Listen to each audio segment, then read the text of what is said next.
Muy buenos días. Buenos días, profe, ¿cómo está? Bien, ¿ustedes cómo Buenos días, están? profe. Buenos días.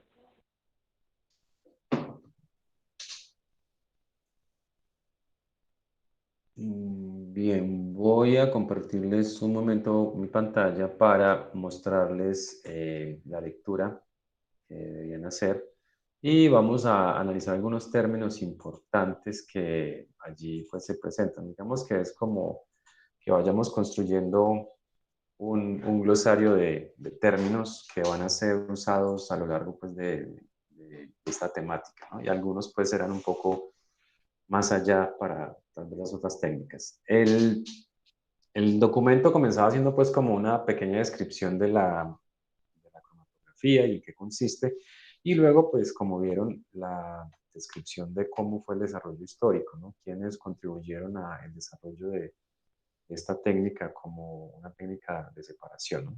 La clase anterior habíamos analizado algunas técnicas um, o los mecanismos de la cromatografía perdón, de capa delgada, y pues llegamos pues concluir que la técnica esa específicamente era una técnica que más se usaba para identificación que separación, ¿no? Entonces, aquí voy a hacer pues como un resumen de lo que hicimos de la cromatografía de capa delgada, conocida pues por el TLC. Recuerden que la cromatografía en general puede usarse para identificación o para, digamos, recuperar un compuesto de interés, ¿sí? En general, todas las técnicas cromatográficas se pueden usar para las dos cosas, además. Yo diría pues que están intrínsecamente relacionadas, es difícil separar una de la otra, ¿no? Pero digamos que en cuanto a la cantidad de compuesto que se obtiene, es donde podríamos decir que la segunda, de recuperar un compuesto, sea pues el propósito principal de la técnica, ¿no? Sobre todo por la cantidad, ¿no? En la cromatografía de capa delgada, la cantidad de este soluto que se separa es muy pequeña, entonces es complicado decir que eso se va a usar para algo más, ¿no? Mientras que algunas técnicas de columna sí permiten separar unas cantidades apreciables del componente. Hay otras técnicas pues que a nivel industrial se utilizan cuando estamos hablando de separaciones a escala de, de varios kilogramos o una cantidad de masa importante, como la destilación o como las resinas de intercambio iónico, que serían pues lo más parecido a las técnicas cromatográficas, pero en general a las que nos referimos en este curso son las técnicas que se usan para la separación y la identificación. Entonces, el TLC se usa principalmente para esto. Digamos que para recuperar no es muy útil, pero para la identificación sí, sí lo es. Bien, entonces, si vamos otra vez al documento, aquí hay algunas palabras que yo quisiera resaltar, como para ir construyendo esos términos. Pues comienza diciendo que es una característica distintiva, ¿cierto?, de la cromatografía, y hay algo importante acá, es que las dos fases que están en contacto deben ser mutuamente invisibles. ¿A qué se refiere ese principio? ¿Qué es algo invisible? Que no se puede mezclar. Y entonces, básicamente, este término nos dice que es necesario que no se mezclen. Es decir, que las dos fases, la fase móvil y la fase estacionaria, deben permanecer separadas. Ese es el principio fundamental para que la separación se dé. No es posible si, por ejemplo, tengo yo un líquido como fase estacionaria y si utilizo otro líquido como fase móvil, pues estos dos líquidos deben tener características bien distintas. Y pues la invisibilidad hará que los dos conserven su composición. Porque de lo contrario, si se mezclan, entonces la fase estacionaria sería arrastrada por el solvente. Entonces, ese es un principio bien importante. Deben ser invisibles, o sea que no se mezclen. Por aquí ya están pues definidas las dos, la fase estacionaria y la fase móvil. Eh, en cuanto a la distribución, es sencillo determinar quién es cada una, ¿no? La fase estacionaria, pues es la que está quieta, ¿no? Soportada de alguna forma. Y la fase móvil, recuerden que pueden ser gases o líquidos, que son los que se mueven a través el medio que se utiliza como fase estacionaria. Entonces dice que la muestra se introduce en la fase móvil y se transporta a lo largo de la columna. Digamos que no necesariamente se coloca directamente en la fase móvil, pero sí se coloca en un punto en el cual la fase móvil la puede arrastrar. Por ejemplo, en la cromatografía que vimos en el video, la clase anterior, las goticas que contenían la muestra se colocaban un poco por encima del nivel del solvente. Ahí se colocaban y luego el solvente, cuando ascendía por capilaridad, las arrastraba y pues se comenzaba a presentar la separación. Entonces, en las columnas, por ejemplo, la cromatografía de gases o la cromatografía HPLC, el punto de inserción de la muestra es un punto un poco al inicio de la columna, donde se va a hacer la inyección de la muestra. Eso pues lo veremos más allá. Bueno, pero aquí hay otra palabra que quiero que analicemos. Dice, las especies de la muestra experimentan interacciones repetidas. Y aquí aparece otra palabra, un reparto. ¿A qué creen que se refiera, de acuerdo al contexto, esa palabra reparto? Dice que son interacciones repetidas, ¿no? Y habla de reparto. ¿Han escuchado ese término antes, en algún otro contexto, en algún otro curso? ¿Qué significa repartir? Hay otro término que puede ser análogo, ¿cierto? Repartir o distribuir. Entonces podemos hablar de un reparto, una distribución. En este término es un término, digamos, que se puede encontrar en otras técnicas de separación. En el curso de Físico-Química 1, ustedes ya pasaron por ese curso, ¿cierto? ¿Se Sí, acuerdan? señor.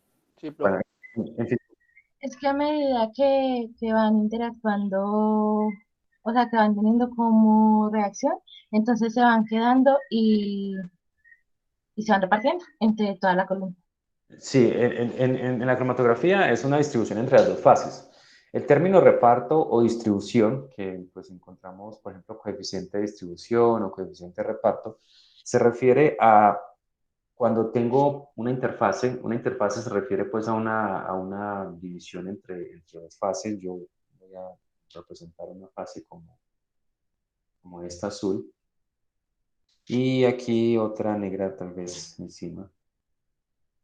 La interfase pues traté de hacerla de diferente color para que haya pues una claridad al respecto y tal vez deba usar otro color para esto.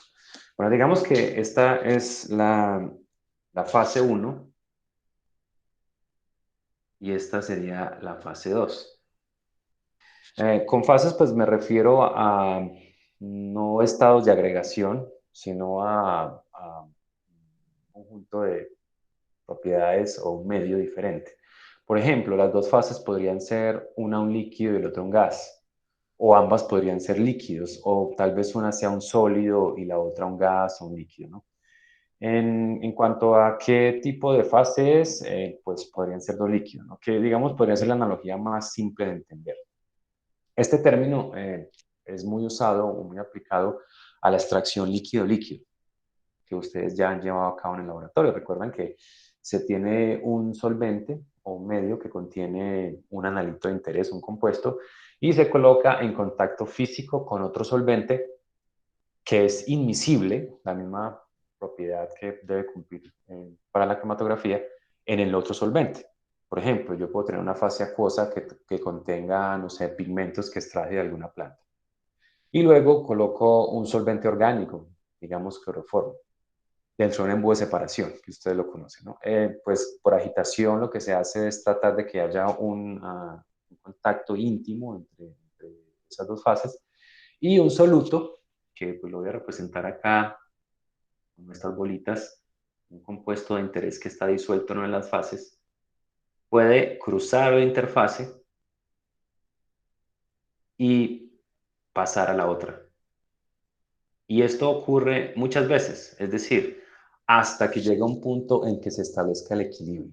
Entonces, a eso se refiere la distribución. La distribución es que una sustancia se distribuye o se reparte entre dos fases. La concentración de cada una de esas, por ejemplo, la concentración de esto en la fase 1 con respecto a la concentración de esa especie en la fase 2 es lo que se conoce como el coeficiente de reparto.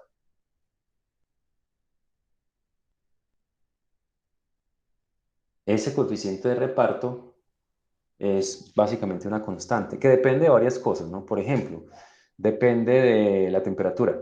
Yo puedo tener los mismos dos solventes, pero si cambio la temperatura es posible que la concentración en alguna de las fases se favorezca con respecto a la otra. En general, el coeficiente de reparto nos dice que llegará un punto en el que aunque las moléculas estén migrando de una fase a la otra, la cantidad neta de esas moléculas en cada fase es aproximadamente constante y por eso el coeficiente sería una constante. Hay pues algunos términos con los que se representa, por ejemplo, con la K, coeficiente de reparto.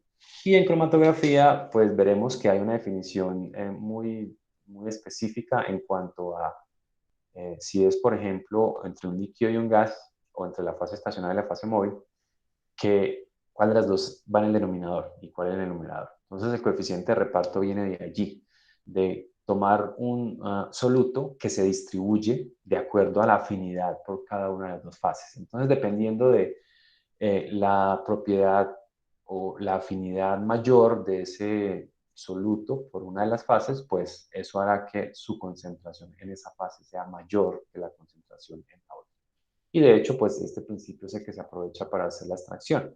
Normalmente yo tengo mi soluto en un medio que es soluble, ¿cierto? Pero el solvente que voy a usar para la extracción, para que sea favorable esa extracción, debe tener una mayor solubilidad de ese compuesto en él. Es decir, si yo quiero extraer eficientemente de un medio o un compuesto, debo usar un solvente en el que ese soluto sea más soluble que en el original. Y pues, de nuevo, hay que tener en cuenta que el principio para que la extracción pueda darse es que sean invisibles, ¿no? Es un poco complicado, por ejemplo, imaginarse el mismo principio entre una fase líquida, por ejemplo, y una fase sólida. Sin embargo, pues también se presenta un mecanismo similar, no necesariamente de distribución. Entonces, digamos que entre las fases que usualmente se presenta este fenómeno, tenemos entre los líquidos, es decir, una de las dos es líquida y la otra también, y este pues es el principio de la extracción líquido-líquido. También se presenta cuando una es un líquido y la otra es un gas. Digamos que estos son los principales, porque en ocasiones también podemos hablar de sólidos, pero en los sólidos el movimiento de las moléculas en su interior no es muy libre. Entonces, por eso llegar al punto del equilibrio o que haya una distribución es un poco complicado. Cuando tenemos sólidos, el mecanismo que predomina no es el reparto, la distribución, sino que veremos más adelante que es la absorción con D, ¿no? Que significa que una molécula pasa un tiempo en una superficie dependiendo también de la afinidad. Pero entonces, la distribución del reparto se da entre estas dos fases, ya sea que las dos sean líquidas o ya sea que una sea un líquido y la otra sea un gas, ¿no? En cuanto a en la cromatografía, pues tenemos cromatografías en que ambas son líquidos, ¿no? Pero recuerden que una de las dos debe estar inmovilizada. Entonces, tal vez en este momento sea un poco difícil imaginarse cómo inmoviliza un líquido en una superficie. Pero en las columnas de cromatografía de gases, por ejemplo, lo hacen. El soporte es un material que cumple con unas características determinadas y a través de interacciones muy fuertes se unen, a veces con enlaces covalentes, esos líquidos a la superficie del sólido. Y el líquido pues ya será una fase estacionaria. Entonces él no se va a mover, ¿no? Porque está inmovilizado sobre algún tipo de soporte. El gas, pues siempre será la fase de móvil, ¿no? No podemos inmovilizar, o al menos para cromatografía no es práctico inmovilizar un gas en una superficie, porque recuerden que la energía cinética de las moléculas que forman un gas es muy alta, pues estas se irían, ¿no? Se mueven, entonces no es práctico tener una fase estacionaria gaseosa. Bien, entonces vuelvo a las palabras, ya pues aquí está el reparto. Y hay algo interesante, creo que lo señalé más adelante.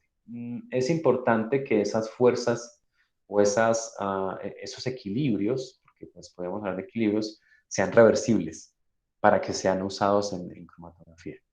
Veremos que, por ejemplo, unas fuerzas muy fuertes, como los enlaces de hidrógeno, son problemáticas a la hora de presentarse una separación, porque puede ser que un compuesto se sienta atraído por una de las dos fases, por ejemplo, por la fase estacionaria, pero si forma enlaces o puentes de hidrógeno, la retención sería demasiado grande y eso hace que la separación no sea efectiva. Eso lo veremos pues más adelante.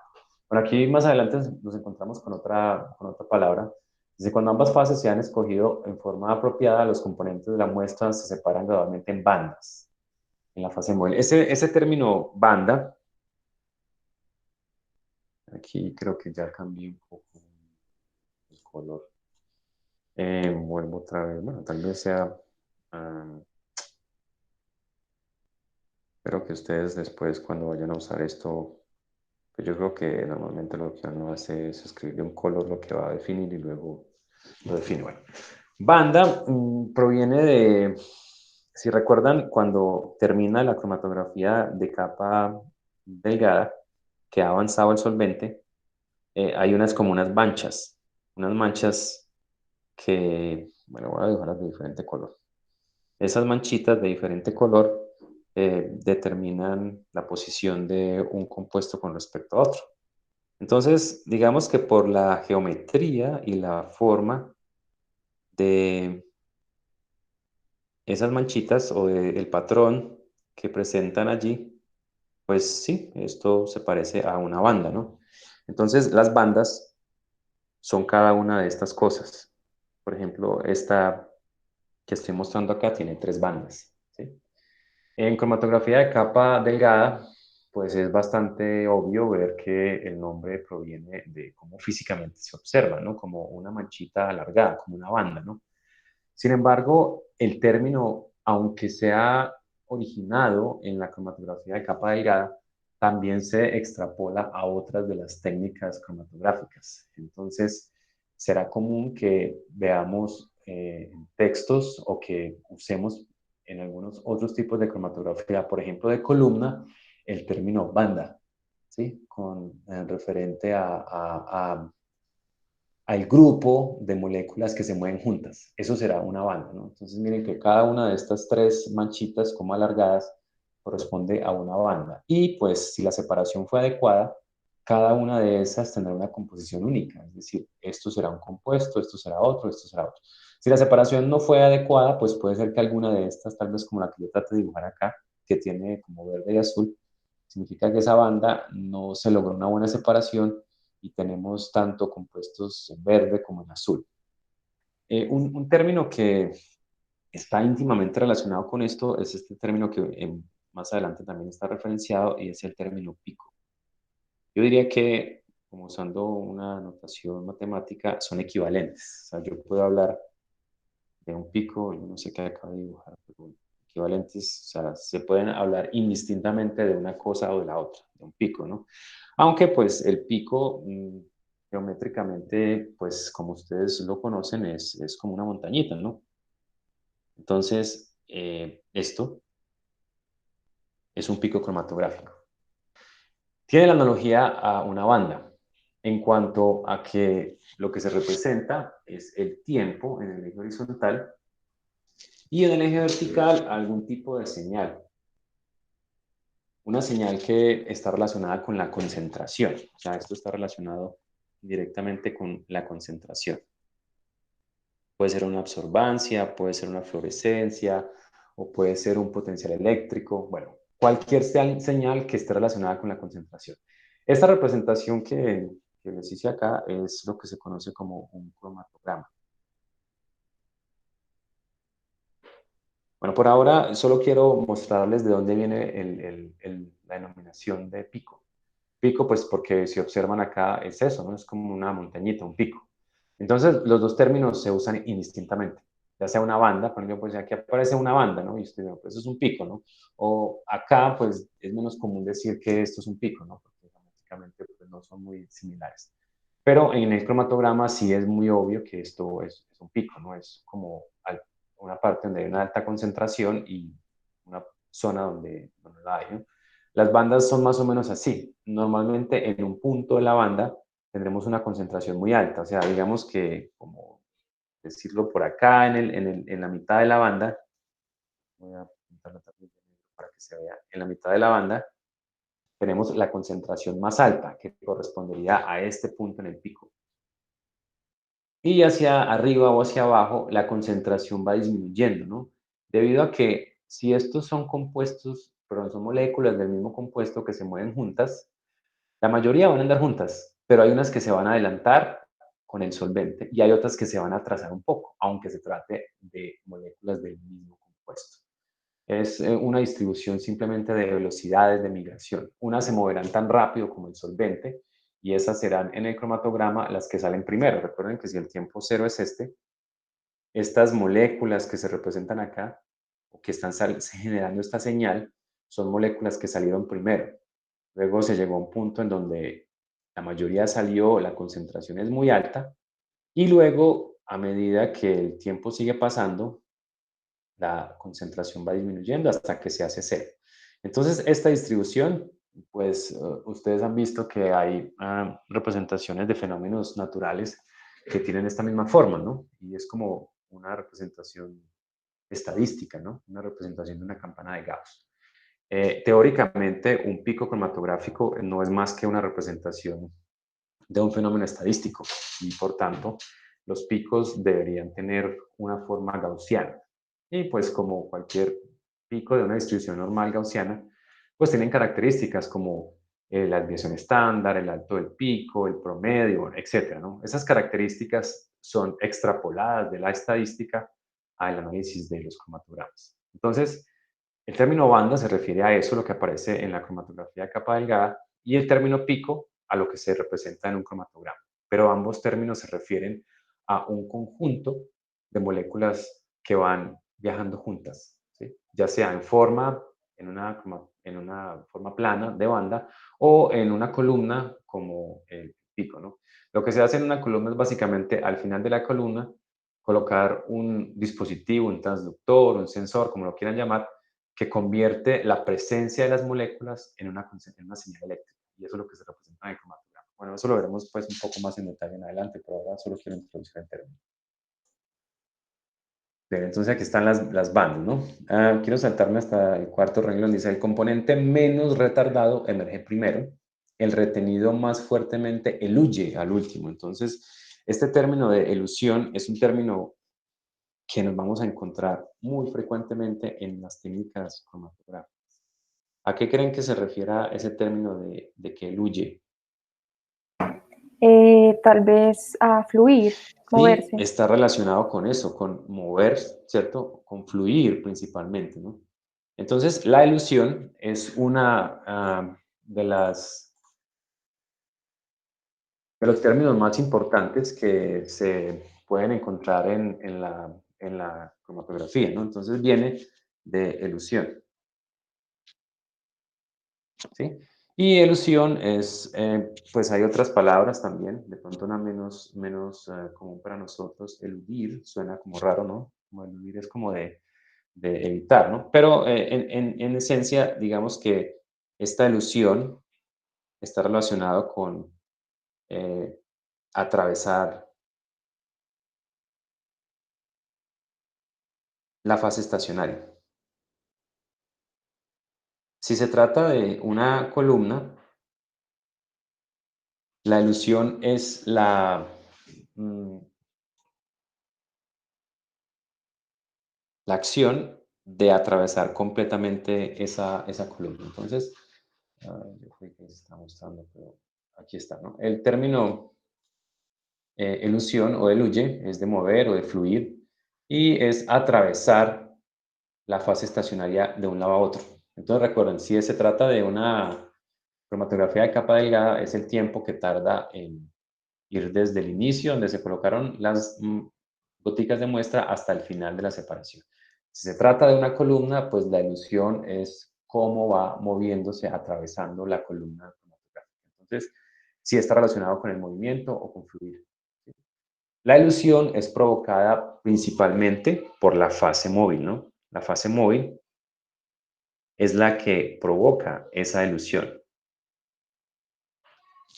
¿Sí? Porque pues ella es la que se está moviendo, está fluyendo a través de la fase estacionaria. Entonces, para que haya separación es indispensable que haya elusión o que eluyan los componentes de la muestra. Por eso las interacciones fuertes o las interacciones no reversibles evitan que se presente la elusión. Por lo tanto, cualquier tipo de interacción que provoque una retención completa será indeseada en cromatografía, ¿no? Y veremos cuáles serán los efectos de eso. Entonces aquí está la emisión, aquí aparece el término picos, ya, ¿cierto? Aquí dice los componentes adyacentes picos se separan cuando el pico que sale después es retardado lo suficiente para impedir la sobreposición con el pico que mencionamos. Entonces la superposición sería en el caso en que no hubo una buena separación y que aún están saliendo moléculas diferentes al mismo tiempo, en la banda o en el pico. Bien, aquí más adelante nos encontramos de nuevo con esta palabra distribución. Ya la habíamos definido en términos del reparto. Recuerden, dice, la distribución de un soluto entre dos fases es el resultado del balance de fuerzas entre las moléculas del soluto y las moléculas de cada fase. Este es el principio de la distribución, el equilibrio o balance de esas fuerzas entre esas moléculas, ¿no? Más adelante hay una definición de las principales fuerzas que están involucradas en las separaciones. Entonces dice, estas fuerzas pueden ser de naturaleza polar, pueden ser de momentos dipolares permanentes o de momentos dipolares inducidos. Y también pueden deberse a fuerzas de dispersión del tipo de London. Les quiero preguntar, ¿recuerdan ese tipo de fuerzas intermoleculares? ¿Qué diferencia hay entre cada una de ellas? ¿Cuáles son las más fuertes y cuáles las más débiles? Yo sé que eso es de por allá de química 1, tal vez. Por ejemplo, las fuerzas de London. ¿Se acuerdan de esas o no? Bien, ahí pues en internet pueden encontrar algunos videos. Incluso yo estaba tratando de buscar uno hace un rato, pero pues la mayoría son de 10, 15 minutos donde hay una descripción de las fuerzas, ¿no? Pero en general podríamos decir que las fuerzas involucradas en la distribución están normalmente relacionadas con varios mecanismos. Y aquí quiero pues hacer una lista de los mecanismos que normalmente son los responsables de la separación. Entonces, esos mecanismos, primero, eh, están relacionados con la polaridad, ¿no? Entonces aquí tenemos dipolos que pueden ser permanentes o pueden ser inducidos. Y aquí en estos inducidos es donde están las fuerzas de London. Bueno, básicamente recuerdan que si yo tengo una molécula como esta, es posible que por diferencias en las nubes electrónicas de los átomos que constituyen una molécula, se generen una distribución de cargas o una separación de cargas. Esa separación de cargas, pues, es lo que origina un dipolo, ¿no? Por ejemplo, en una molécula podemos tener una parte positiva y otra parte negativa, ¿no? Esto, pues, es un polo, ¿cierto? Un dipolo, porque, pues, son dos, ¿no? Es posible que esa polaridad sea permanente por la naturaleza de la molécula, ¿no? Por ejemplo, pues la más simple es una molécula de agua que podríamos analizar así, ¿no? La molécula como tal, dependiendo de la electronegatividad, podríamos asumir que en los electrones del no enlace del oxígeno, pues generan una carga negativa, ¿no? Y los protones del núcleo de cada hidrógeno generarían una carga positiva. Entonces una molécula de agua es polar debido a esas diferencias en el enlace. El enlace es covalente, pero pues con un desbalance de la atracción de sus electrones por cada uno de los átomos, lo que genera un dipolo. Hay otras moléculas que, digamos, la naturaleza de la molécula es que no es polar, pero cuando están cerca a otra molécula que sí lo sea, esa otra molécula puede inducir momentáneamente un polo o una distribución de cargas. Entonces, a eso se llama un dipolo inducido.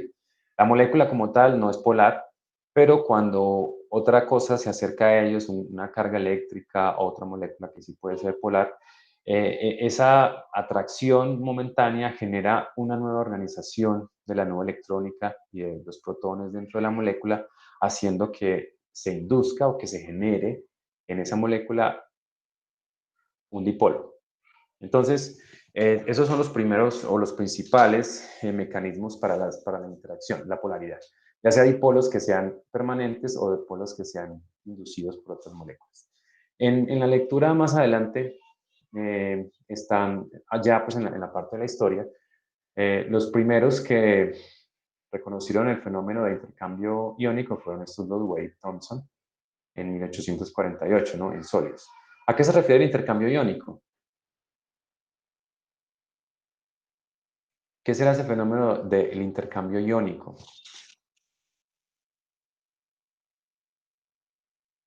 ¿Qué se les ocurre? Pues de como la transferencia de cargas. Es una transferencia de cargas. ¿Y normalmente qué cargas se transfieren? Negativas de electrones. Los intercambios de iones, pues dependen de básicamente la naturaleza de los iones. Normalmente lo que se intercambia son iones de la misma naturaleza. Hay pues fenómenos naturales en los que se presenta el intercambio de iones de forma natural. Por ejemplo, en el suelo, digamos que esta es una partícula de suelo, yo puedo tener algunos iones pegados a la superficie, por ejemplo, potasio, sodio, calcio, magnesio. Estos iones se adhieren o se sienten atraídos a una partícula de suelo, digamos que este es el suelo, ¿no? Debido a que el suelo tiene unos compuestos que son muy polares, que son los silicatos, ¿no? Los silicatos son compuestos de silicio, ¿no? Y estos compuestos de silicio tienen una polaridad alta. Voy a ver si aquí podemos ver una imagen de la estructura molecular. Bueno, sí, aquí hay de pronto una.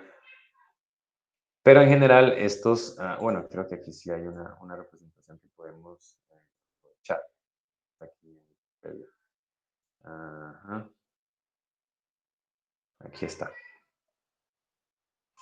Bueno, entonces aquí pueden ver que un silicato tiene un átomo central de silicio, ¿sí? Y está enlazado a unos átomos de oxígeno.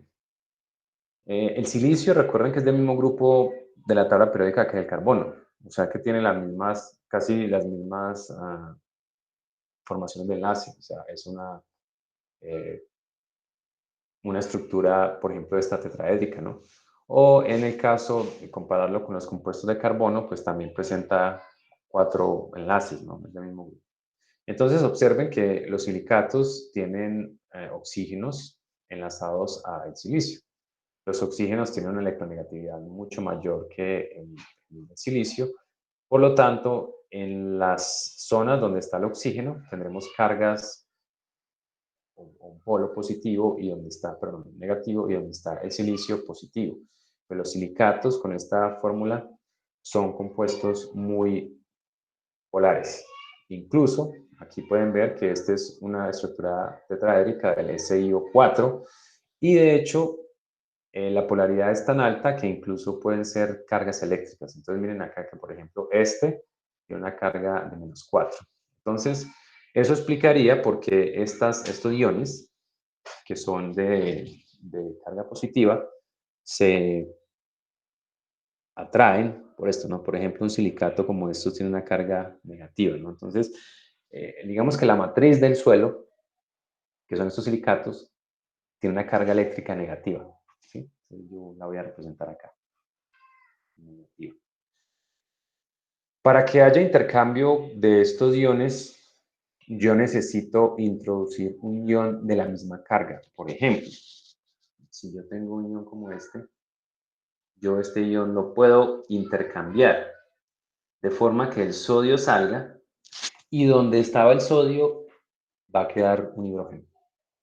La carga pues es positiva de los dos y a esto se refiere el intercambio. Entonces, por ejemplo, cuando hay intercambio de iones de carga positiva, hablaremos de intercambio catiónico y cuando hay intercambio de iones negativos, pues hablaremos de intercambio aniónico. Por ejemplo, para análisis de suelos, y será algo que abordaremos en la parte de absorción atómica, el contenido de estos nutrientes que hay acá, sodio, potasio, calcio, magnesio y otras cosas como fosfatos, etcétera, es muy importante para determinar qué tan fértil es un suelo. O sea que el análisis de estos metales es muy común en el análisis de suelos para determinar si ese suelo es rico en esas sales y si tiene alguna deficiencia, cómo hacer un proceso de fertilización. En el análisis de suelos, yo no puedo simplemente tomar una muestra de suelo, disolverla en agua y esperar que estos iones simplemente se disuelvan en el agua, ¿no? Porque la matriz del suelo está cargada eléctricamente.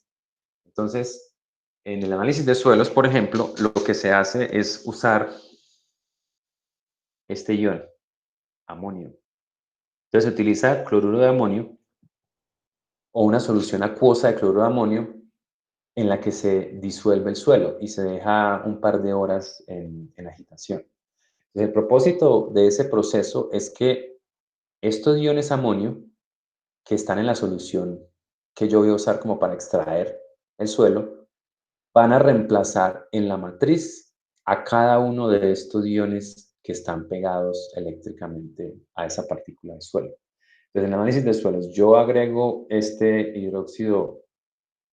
cloruro de amonio con el propósito de realizar un intercambio catiónico. Cada una de estas partículas que tiene átomos de magnesio, calcio, iones en general, va a ser reemplazado por un amonio. O sea que este sodio se va, este potasio se va, este calcio se va y este magnesio se va, pero solamente cuando un átomo, perdón, un ion de amonio llegue acá y realice el intercambio. Pues podrán imaginarse que para que el intercambio se dé es necesario que la fuerza con la que el ion está unida a la otra carga eléctrica sea menor que la fuerza que es producida por la nueva especie, ¿no? O sea, para que esto sea pues, un proceso favorable termodinámicamente, ¿no? Entonces, el intercambio de iones en general implica que un ion de una carga es reemplazado por otro de la misma carga, ¿sí? Para que este pueda ser sacado de la solución. En los procesos de, por ejemplo, eliminar contenidos elevados de calcio y magnesio en el agua, lo que se conoce como agua dura, se utilizan resinas de intercambio catiónico, que son los llamados ablandadores de agua. Y esas resinas no son más que unas resinas que intercambian OHs y OHs menos y Hs más por calcio y por magnesio al interior pues, de una resina para que el agua o el calcio y el magnesio que están en el agua pasen a la resina y al agua pues se le devuelve ya sea un H más y el OH simplemente para que la solución siga siendo neutra. Bueno, entonces el intercambio de iones es otra de los mecanismos que se puede presentar para la separación cromatográfica y pues aquí están algunos de los trabajos de eso, ¿no? Intercambio iónico. Aquí hay otra palabra pues que yo quería resaltar y era este término de capilaridad. La capilaridad, recuerdan que es un movimiento que se da cuando un líquido es absorbido a través de canales de un diámetro muy pequeño, ¿no? Y que se da básicamente por eh, fuerzas intermoleculares de ese solvente con el capilar o con el material en el que se esté construyendo ese capilar. Pues es simple verlo en un tubito muy pequeñito, muy pequeño, cuando se coloca dentro de la de un solvente, que al interior el líquido asciende un poco más que al exterior, ¿no? Es como lo que sucede con los pitillos o los que se usan pues para sorber líquidos. Al interior el líquido tiene un nivel un poco mayor que por fuera de ese pitillo, ¿no? Y pues el proceso es ese, capilaridad. Y la diferencia entre los dos niveles será más grande dependiendo de qué tan grande sea el diámetro. Entre más pequeño sea el diámetro, es más alto el nivel al interior de ese material. Bueno, eso es algo que ustedes podrían ver por su cuenta. Bueno, aquí hay un concepto también muy importante y es la reversibilidad. Reversible significa que puede pasar en cualquier dirección, o sea, puede avanzar o puede retroceder, ¿no? Y esta reversibilidad en muchas cosas, como el intercambio iónico, hace que la cromatografía sea exitosa. Por ejemplo, en el intercambio que yo les estoy mostrando acá de iones sodio, calcio, magnesio, potasio por iones amonio, es importante que si se va a usar esa técnica cromatográfica, yo después pueda también hacer al contrario, es decir, reemplazar iones amonio por iones calcio, magnesio, sodio. La reversibilidad pues estará dada con respecto a las condiciones experimentales. Yo puedo hacer que la fuerza, por ejemplo, la concentración de sal o de un ion en el medio aumente para que el equilibrio se desplace hacia un lado o hacia el otro, ¿no? O sea, son equilibrios químicos como los que ustedes conocen de que hay dos flechitas y que el principio del Le Chatelier, que si a un lado, por ejemplo, los productos aumenta la concentración, el equilibrio se devuelve hacia la izquierda. O sea, esas son cosas que pasan en cromatografía y que son indispensables pues, para que haya separación. Bueno, el que se considera como el padre de la cromatografía es este señor ruso, Mikhail Svet, que fue el que comenzó a utilizar la cromatografía para separar pigmentos. Y pues de allí el nombre de cromatografía. De ahí pues fue que se surgió el nombre de cromatografía. Croma, que significa color, ¿sí? Viene de esto, que al trabajar con pigmentos, la mayor parte de sus separaciones eran compuestos coloreados, como clorofilas o como carotenoides, como está acá. Entonces, lo que hizo ese señor fue que usó una columna empacada con un material absorbente, con silicatos. Y luego, en la parte superior de la columna, virtió una mezcla de esos pigmentos. Y luego de colocarlo en la parte superior, hizo fluir un solvente por gravedad y pues él observó que había una separación. Esa cromatografía de columna es muy usada en los laboratorios de investigación para separar. Ahí sí la cantidad de soluto que se obtiene separado es importante. Entonces, a ver, yo columna de sílica, voy a ver si encuentro un pequeño video o algo este está muy largo, uno más cortico. No, tal vez lo podamos adelantar. Pero bueno, en general, tal vez una imagen más simple. Bueno, sí, está.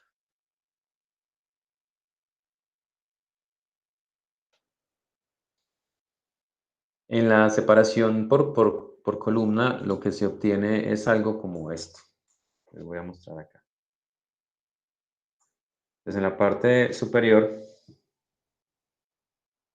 se coloca la muestra aquí arriba, antes de que ocurra la separación. O sea, esta es como si fuera una probeta, pero muy gruesa, como de unos 3 o 4 centímetros de ancho. Al colocarse en la parte superior, bueno, la columna está rellena de sílica, ¿sí? De sílica como en gel, ¿sí? Y aquí al final pues debe tener algún tipo de tapón poroso para evitar que la sílica se salga, ¿no? Pues esto está abierto, esta es la fase estacionaria, se coloca aquí arriba la muestra y luego se vierte un solvente. Por gravedad el solvente va bajando y los componentes de la muestra se van distribuyendo entre la afinidad por el gel de sílica y del solvente. Y al final observen que se produce este patrón de separación. Entonces, estas, por ejemplo, son bandas de separación. Y pues es también un nombre muy adecuado debido pues a la forma que tiene, ¿no? Como unos anillitos allí. Entonces observen que, por ejemplo, esta es una cantidad importante de muestra. Entonces, si yo tengo estos que son coloreados, pues yo podría, por ejemplo, acá disponer de un recipiente para recibir el primer componente. Cuando termine de pasar el primer componente, pues simplemente lo separo y yo puedo obtener unos cuantos mililitros de ese componente. Entonces, esta técnica, por ejemplo, sirve no solo para identificar, sino también para recuperar ese soluto de una mezcla. Entonces, esta es la cromatografía de columna. Esto es más o menos lo que hizo el señor Michael Schwedt en sus estudios de pigmentos. Digamos que no todas las muestras tienen esta propiedad de presentar bandas coloreadas. Entonces, cuando mi muestra no tiene colores, no son pigmentos, es un poco difícil saber cuándo terminó de salir un compuesto y cuándo comienza a salir el otro. Entonces, hay un proceso que es un poco tedioso y consume mucho tiempo y es recolectar fracciones. ¿Qué significa recolectar fracciones? Significa que yo tomo mi muestra, la coloco en la parte superior de la columna, agrego el solvente y pues yo sé cuándo comenzar a recoger muestra acá, pues porque es cuando comienza a gotear acá, ¿no? Y comienza a gotear el solvente. Entonces, si yo no veo patrones de separación de colores, no implica que no se esté dando la separación. Lo que implica es que mis analitos no tienen la propiedad de ser coloreados. Entonces, lo que se hace en esos laboratorios es como recolectar volúmenes acá abajo en diferentes instantes de tiempo. Entonces, el criterio para pasar de un recipiente al otro puede ser tiempo o puede ser volumen. Por ejemplo, yo digo, voy a recoger en este pequeño vial lo que salga cada minuto. Entonces, el primer minuto sale y recojo eso en un vial. El segundo minuto coloco otro y así, tantos viales como lo que dure la separación. O lo que puedo hacer es por volumen. Voy a decir, voy a recoger 1 mililitro en cada uno de estos viales. Entonces, en ese caso, no es fácil saber si el compuesto que está en ese vial es puro o se trata de otro compuesto. Entonces, lo que se hace después es cada uno de esos viales someterlo a una cromatografía de capa plana. Es decir, sacar unos microlitros de cada uno de los viales, ponerlos en una placa, hacer la separación, hacer el revelado, porque si el compuesto no es coloreado necesito verlo. Y si se presenta una banda única, bueno, este vial tiene solo un compuesto. Si se presentan otras bandas, entonces, este vial era cuando el compuesto 2 comenzó a salir y aún había algo del compuesto 1.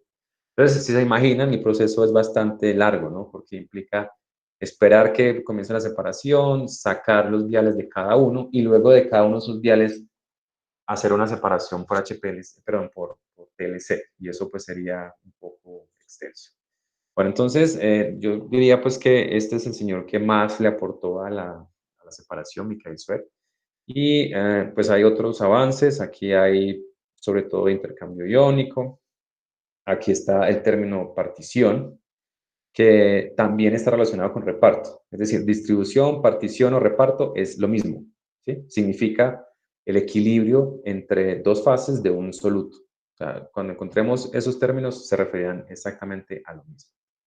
Aquí hay otro mecanismo un poco diferente y es la electrólisis. La electrólisis la utilizó el señor Tiselius en 1940 para separar enzimas. Las enzimas son básicamente proteínas y recuerdan que las proteínas son compuestos que están constituidos principalmente de aminoácidos. Entonces aquí voy a definir un momento lo de la electrólisis.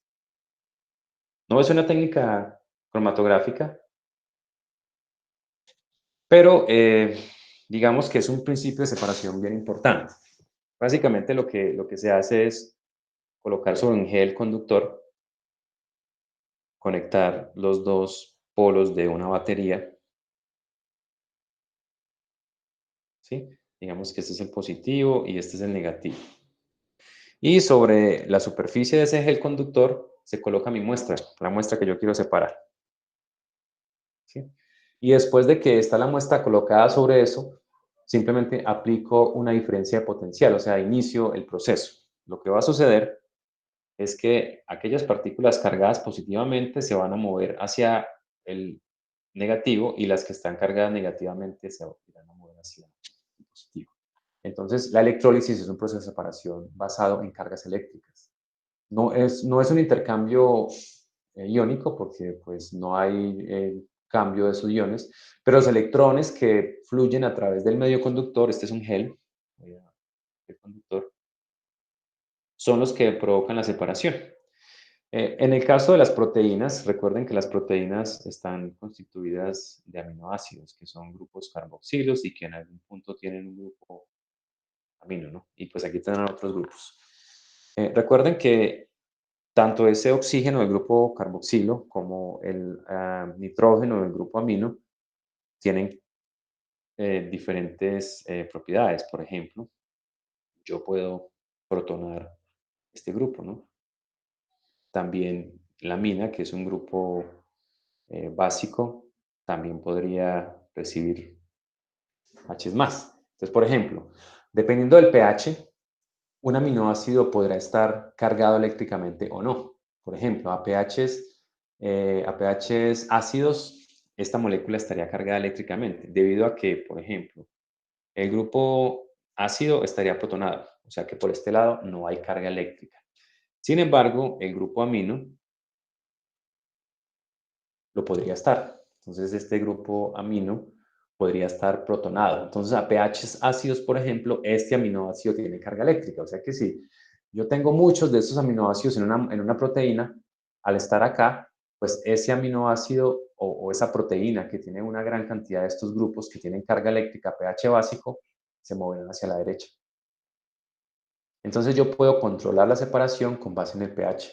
Yo cambio el pH de la muestra o del gel y eso me dará separación de unos y otros. No, por ejemplo, los que sean eléctricamente neutros no se mueven, se quedan allí y todos los demás se separan. O sea, esto es como una descripción muy general de lo que es la electrólisis. Y pues uno de las separaciones basadas en la electrólisis se conoce como la electroforesis. La electroforesis es básicamente la separación mediante la aplicación de un campo eléctrico o de carga eléctrica a través de un gel conductor y controlando el pH. Entonces la electroforesis se usa para separar proteínas. ¿Sí? Y pues hay algunas técnicas cromatográficas que están basadas en estas, aunque no son tan comunes, pero hay algunas en las que la columna como tal es un material conductor o se llena de un líquido conductor y se aplican a ambos lados de la columna un potencial eléctrico, haciendo que las cargas generadas provoquen el movimiento de las moléculas dentro de ellas. ¿Sí? Entonces, a esto se refiere pues esta electrólisis, a la separación de viajes. Bueno, aquí al final, dentro de las técnicas que vamos a estudiar está la cromatografía de gases. Entonces, la cromatografía de gases fue introducida por estos señores, James y Martin, en 1952. Y pues recuerden que la cromatografía recibe el nombre de gases porque la fase móvil es un gas. Entonces, estos señores fueron los que dieron cabida al estudio que vamos a realizar durante la primera parte del curso. Aquí volviendo un poco a los mecanismos, habíamos hablado, y yo los voy a enumerar, de este primero por polaridad, de este segundo que es por intercambio de iones, podríamos decir que el tercero es por movimiento de cargas, por electrólisis, y aquí al final de este documento están hablando de otro mecanismo importante, y está aquí. Dice, estos dos señores usaron almidón natural y modificado como tamiz para la estimación del peso molecular. Bueno, primero, ¿qué es un tamiz?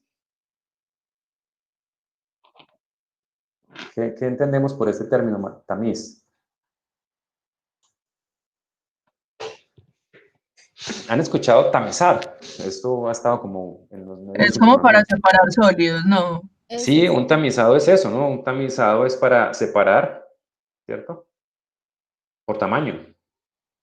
Es la propiedad que se usa para esto, separar por tamaño, ¿sí? Un colador es un tamiz, ¿no? Entonces, recuerden que el tamiz es un medio como poroso, que tiene un tamaño determinado y retiene las cosas que tengan un tamaño mayor a su poro, ¿no? Y las que sean de un tamaño menor las deja pasar. Este es un principio o un mecanismo que también se conoce, que se usa en cromatografía.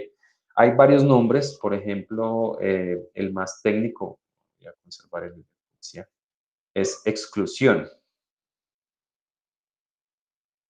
Excluir es separar por tamaño.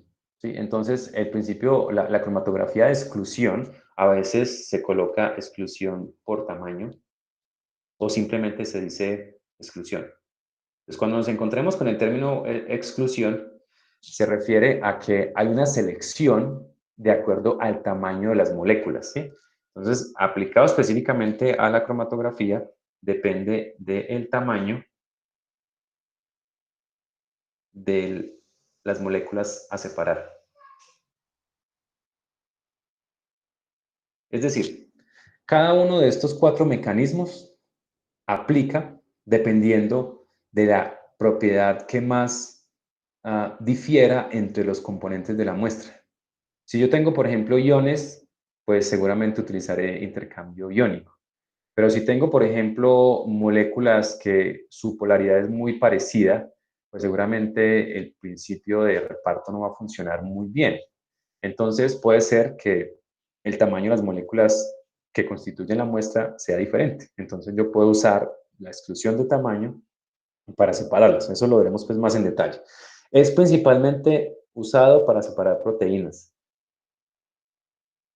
Las proteínas pueden diferir en tamaños de muchos órdenes. Pueden ser moléculas muy pequeñas, como tal vez la hemoglobina es pequeña, o moléculas tan complejas como los anticuerpos.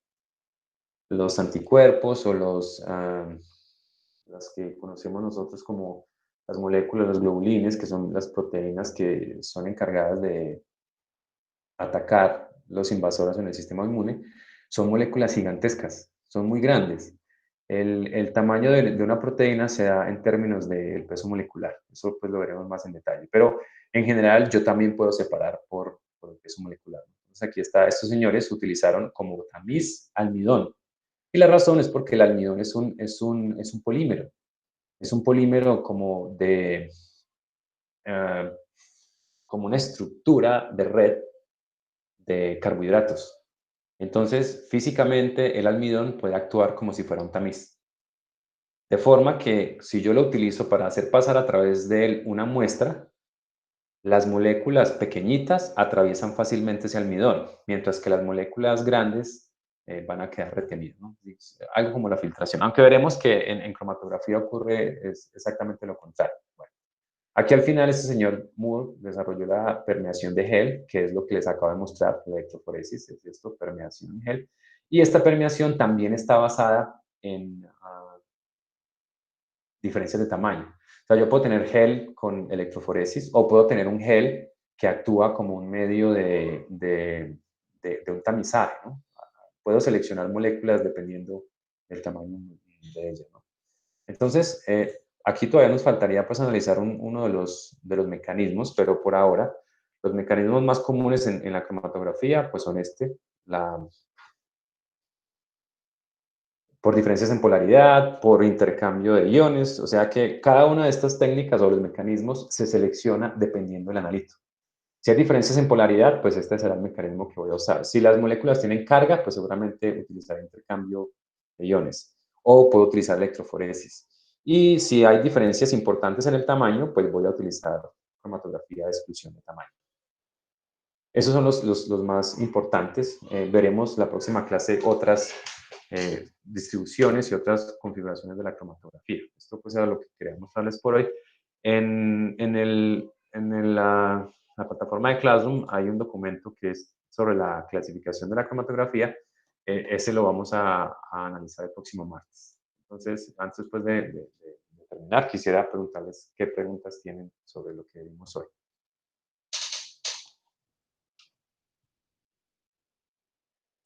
Bien, creo que no tienen preguntas. Todo Listo. claro. Entonces, el próximo martes continuamos con esto. Que tengan un feliz fin de semana. Gracias, profe. Hasta luego. Hasta luego. Gracias. Gracias, profe. Muchas Hasta luego. gracias.